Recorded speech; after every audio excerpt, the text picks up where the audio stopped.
अस्सलाम वालेकुम नाज़रीन, मैं हूं मंसूर अली खान। अपने यूट्यूब चैनल के ऊपर आपको खुशामदीद कहूँगा। सबसे पहले आपसे दरख्वास्त के चैनल को सब्सक्राइब करना मत भूलिएगा और बेल आइकन ज़रूर प्रेस कीजिएगा। नाज़रीन, 3-4 मुख्तलिफ चीज़ें हैं जिसके ऊपर आज के इस वीलॉग में मैंने बात करनी है। और सबसे पहले मेरे ख्याल में ज़रा कल का जो वीलॉग किया था उसके ऊपर ज़रा 2-4 बातें कर ली जाएँ। उसके बाद मैं जो एक और अहम चीज़ है, ये -1 क्या है और इसके ऊपर किस तरह काम हो रहा है, कुछ मैं उसकी डिटेल जो आपने थंबनेल के ऊपर देखा मैं आपके साथ शेयर करता हूँ। सबसे पहली बात यह है कि कल के वीलॉग के ऊपर बड़े लोगों को तकलीफ हुई। जाहिर बात है, पाकिस्तान तहरीक इंसाफ के लोगों को मेरी कई बातें पसंद नहीं आई और उसके बाद तनकीद का सिलसिला शुरू हुआ। आदत हो चुकी है, कोई फ़र्क नहीं पड़ता। खैर, बहुत देखा है, कोई मसला नहीं। हम अपनी सहाफ़त उसी तरह ही करते रहेंगे। जो गलत है उसको गलत कहेंगे, जो सही है उसको सही कहेंगे। कुछ लोगों की जानिब से, उनके लोगों की जानिब से एतराज़ हुआ कि जनाब आपने तहरीक इंसाफ के लोगों को तो बड़ा बुरा भला कहा, आपको रुहेल असगर साहब जो हैं वो उनकी गालियां आपको नजर नहीं आती। अच्छा, एक एतराज़ ये किया गया जनाब कि आपने नवाज शरीफ साहब के बारे में कभी कुछ नहीं कहा कि नवाज शरीफ साहब बेनज़ीर भुट्टो के हवाले से बड़ा कुछ कहा करते थे और ये ज़बान का जो गंदा इस्तेमाल है ये वहाँ से शुरू हुआ था, आपने उसके बारे में कुछ नहीं कहा। ठीक है, 2 हो गए। ठीक है, मैं आगे चलता हूँ। और तो ये बेसिकली ये एतराज़ था। और उसके बाद ये आप नून लीग की जो ज़बान होती है आप उसके ऊपर कुछ नहीं बोलते। ये 3 हो गए। मैं मतलब आबिद शेर अली और तलाल चौधरी इनके ऊपर। ठीक है, अच्छा, पहली बात तो ये एक क्लासिक तरीका है। मैं अपने तमाम देखने वालों को जो ये वीडियो देख रहे हैं, आपने एक काम करना है, ज़रा गूगल के ऊपर जाके देखें। ये एक थ्योरी है, इसको कहते हैं what about that theory. What about that, ठीक है। व्हाट अबाउट दैट थ्योरी पता क्या होती है, वो मैं आपको बताता हूँ। वो आप ये कहेंगे ना, जनाब ये पेन जो है ये काला है, ठीक है, तो ये आप वो ये नहीं कहेंगे कि हाँ जी आप सही कह रहे हैं पेन काला है। यानी कि किसी भी चीज के बारे में आप ये कहेंगे ये पेन काला है, वो कहेंगे नहीं, लेकिन वो जो पेन था जो आज से 3 साल पहले था, आप उसके बारे में क्यों नहीं बोलते? अरे भाई, एक वाकया 3 साल पहले हुआ है, हमने कब कहा है वो सही हुआ है, वो भी गलत था, लेकिन ये पेन तो काला है कि नहीं है, इसके बारे में तो बात करें। ये वाकया जो आज हुआ है इसके बारे में तो बात करो भाई। वो जो 3 साल पहले हुआ था, 15 साल पहले हुआ था, 20 साल पहले हुआ था, ठीक है, हम उसके बारे में भी कह देते हैं वो भी गलत था भाई, लेकिन ये जो पेन है ये काला है, इसमें जो कुछ भी हुआ वो गलत हुआ, इसके बारे में तो बात करो। वो इसको क्लासिकल तरीके से इस आर्ग्यूमेंट को कहते हैं व्हाट अबाउट दैट आर्ग्यूमेंट। ये जाके गूगल कर लेंगे, है ये एक तरीकाकार होता है और ये क्लासिकल तरीका है इन तहरीक इंसाफ के जो चाहने वाले हैं उनका। और ये नून लीग वाले भी बाय द वे यूज करते हैं। आप नून लीग के ऊपर कोई तनकीद करें ना तो वो भी कहते हैं व्हाट अबाउट दैट, उसके बारे में भी बोलें। तो ये एक तरीकाकार होता है असल मुद्दे से अटेंशन को हटाने का।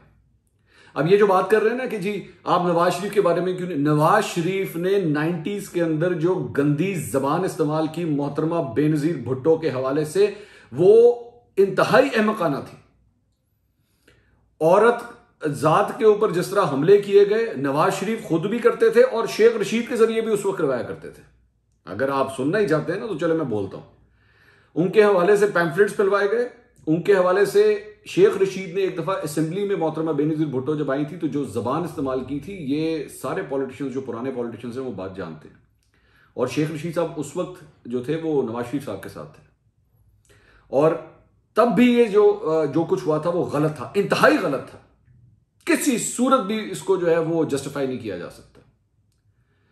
अब हो गया, अब बात कर लें कि जो कुछ हुआ मरियम औरंगजेब के साथ वो गलत था। अगर आपको इतना ही आप समझते हैं कि हम आबिद शेर अली, चलें अब उसके ऊपर आ जाएं। आबिद शेर अली, तलाल चौधरी जो जबान इस्तेमाल करते रहे हैं पाकिस्तान तहरीक इंसाफ की खवातीन के हवाले से जलसों के अंदर, वो भी इंतहाई नाशाइस्ता है और गलत है। किसी सूरत भी उसे सपोर्ट नहीं किया जा सकता, नो मैटर व्हाट हैपेंस, उसे जस्टिफाई नहीं। शीरी मजारी साहिबा के हवाले से जो जुबान इस्तेमाल की ख्वाजा आसिफ साहब ने की, गलत, बिल्कुल गलत। अब बोले हो गया। अब आए जरा मेरे साथ इस बात के ऊपर कि जो तहरीक इंसाफ के वर्करों ने किया वो ठीक था। हम उन लोगों में से नहीं है कि जो सिर्फ एक ही पार्टी को सपोर्ट करते रहेंगे कि जनाब बस ये जो कर रही है वो ठीक है। तहरीक इंसाफ करेगी होगा गलत, नून लीग करेगी होगा गलत, पीपल्स पार्टी की करेगी होगा गलत। बिलावल भुट्टो जरदारी ने रिसेंटली कुछ ऐसी जगहों के ऊपर ऐसी जबान इस्तेमाल की, उन्होंने हालिया दिनों के अंदर मैं उनका एक क्लिप देख रहा था, उसके अंदर उन्होंने कहा कि जनाब पता नहीं वो भौंकते हैं या कुछ, मुझे एग्जैक्टली कोटेशन मुझे याद नहीं है। गलत, गलत, जो गलत है उसे गलत कहेंगे, डंके की चोट पे कहेंगे। हम आप जैसे नहीं हैं कि हमारा पार्टी का लीडर जनाब जो कह दे वो बिल्कुल ठीक, वो कव्वे को अगर कह दे सफेद तो वो भी ठीक। इस तरह नहीं होगा। हम सहाफी हैं, हम जो गलत होगा उसको गलत कहेंगे। एक बात हो गई, अब जरा आगे चलें। मुझे हैरानगी इस बात की होती है कि मैं तहरीक इंसाफ के ऊपर बात कर रहा हूं, मैं पॉलिटिक्स के ऊपर बात कर रहा हूं, तनकीद मैं उनके ऊपर कर रहा हूं, तकलीफ कुछ और लोगों को होती है। ये क्या बात है? मेरे तो आप और अच्छा वो मुख्तलिफ जो लोग हैं जो अक्सर यूट्यूब वगैरह के ऊपर बैठते हैं, मैं बात उनके हवाले से कर रहा हूं, तकलीफ इनको हो रही है। ये मुझे बात की समझ नहीं आती। मैंने तो आज तक कभी किसी का नाम लेके ये नहीं कहा कि जनाब आपने नून लीग के ऊपर ये क्यों कहा। आप कहें, 100 दफा कहें, आपका राइट है। मैं तो आपको आके ये नहीं कहूंगा कि जनाब आपने नून लीग पे ये क्यों कमेंट कर दिया या उस बात के पे ये क्यों कमेंट कर दिया। आप बैठ के तहरीक इंसाफ की तर्जुमानी क्यों करते हो भाई? मुझे इस बात की समझ नहीं आती। मैं बात तहरीक इंसाफ के वर्करों की कर रहा हूं, उन्होंने जो कुछ मरियम औरंगजेब या नून लीग के रहनुमाओं के साथ किया, मैं उसकी बात कर रहा हूं। तकलीफ उनको हो रही है जो अपने आप को जो है वो सहाफी या तज्जियाकार कहते हैं। हैरानगी की बात है। अच्छा, फिर एक और बड़ी टेक्निक ये भी मैं आपको बता दूं, ये बड़ी कमाल टेक्निक है। वैसे एंकर का नाम ले दो, अपने थंबनेल के अंदर एंकर का नाम ले दो, एंकर के ऊपर जो है उसकी तस्वीर लगा दो या उसका थंबनेल पे नाम लिख दो, उस पर चढ़ाई कर दो। हाँ, ये बड़ा क्लासिकल काम है, ये बड़ा क्लासिकल काम है, इससे हमें बड़े व्यूज मिलेंगे। ये भी एक टेक्निक है। वैसे तो शायद कोई ना देखे, लेकिन ये अगर आप काम करेंगे ना, मिसाल के तौर पे जो भी प्राइम टाइम टॉक शोज करते हैं, आप उनके नाम लगा दें, उनकी तस्वीरें लगा दें और उनके ऊपर चढ़ाई करें, फिर व्यूज आएंगे, फिर बड़े जबरदस्त व्यूज आएंगे। और हैरानगी की बात यह है कि इनमें से ज्यादातर लोग ऐसे हैं जिनके अंदर इतनी जुर्रत और हिम्मत नहीं होती कि भाई जरा किसी दिन उनको जरा ले तो सही इंटरव्यू के लिए। आप जिसके ऊपर इतनी तनकीद कर रहे हैं, जरा सहाफत का पूरा जरा अपना काम करें ना, माइक पकड़ें या उनको फोन करें और उनसे कहें जनाब हम ये इस टॉपिक के ऊपर आपके व्यूज लेना चाहते हैं, आप अपने व्यूज दें ताकि हम वो भी अपने उस वीलॉग के अंदर बोल सकें। ये नहीं करेंगे, इस पे नहीं बात करेंगे। बस खुद ही अपने घर में बैठ के उनके ऊपर तनकीद कर दी, उनका पॉइंट ऑफ व्यू नहीं लेना। चले ठीक है। हामिद मीर साहब ने बड़ी अच्छी बात की थी। उन्होंने कहा था, एक साहब ने मुझे फोन किया और मुझे फोन करके कहा कि जनाब मैं आपके ऊपर जो है वो तनकीद करना चाहता हूं ताकि मेरा जरा यूट्यूब चैनल चले। मैंने कहा कर ले यार भाई, कोई मसला नहीं। मुझे बड़ी जबरदस्त बात लगी उनकी, हामिद मीर साहब की, कि कुछ लोगों की रोजी रोटी इसी तरह ही शायद चल रही है कि एंकरों के ऊपर बस उनकी तस्वीरें लगा के उनके नाम लिख के तनकीद कर लो तो इस तरह हमारा काम चलेगा। चले ठीक है, कोई फर्क नहीं पड़ता। लेकिन खैर आगे चलें। अब जरा कुछ सियासत के हवाले से जरा बात कर लें।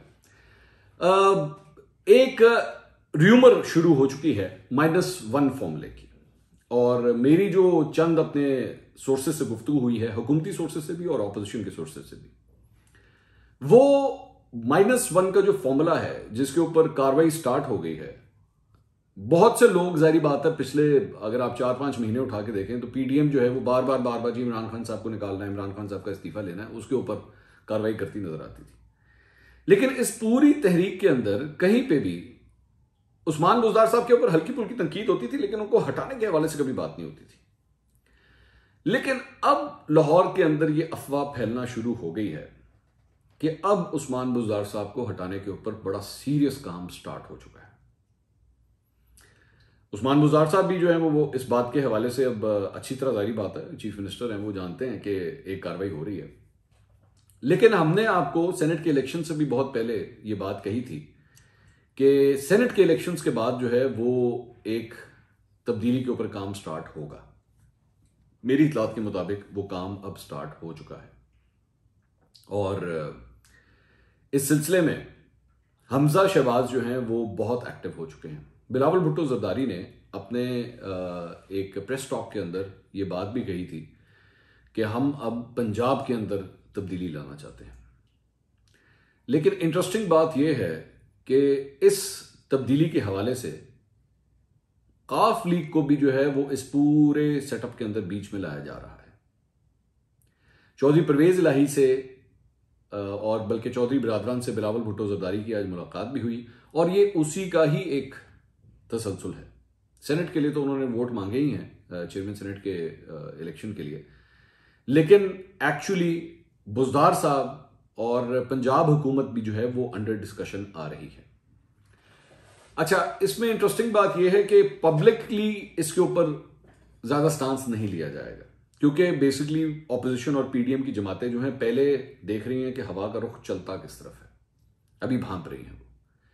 लेकिन अपने जो ड्राइंग बोर्ड है उसके ऊपर कार्रवाई चल रही है और वो इस हद तक सीरियसली चल रही है कि मेरी इतलात के मुताबिक पाकिस्तान तहरीक इंसाफ से जुड़े जो काबीना के अफराद हैं, पंजाब हुकूमत की बात कर रहा हूं, उनके अंदर भी अब ये डर पाया जाता है कि कुछ ना कुछ होने जा रहा है और इस हद तक ये कंसर्न पाया जाता है कि अगर ये तब्दीली हो गई उस्मान बुज़दार साहब की, अगर ये तब्दीली हो गई तो उसके बाद हमें कौन कौन से पोर्टफोलियोज मिलेंगे, क्या हम काबीना में दोबारा अपनी जगह बना पाएंगे या नहीं बना पाएंगे।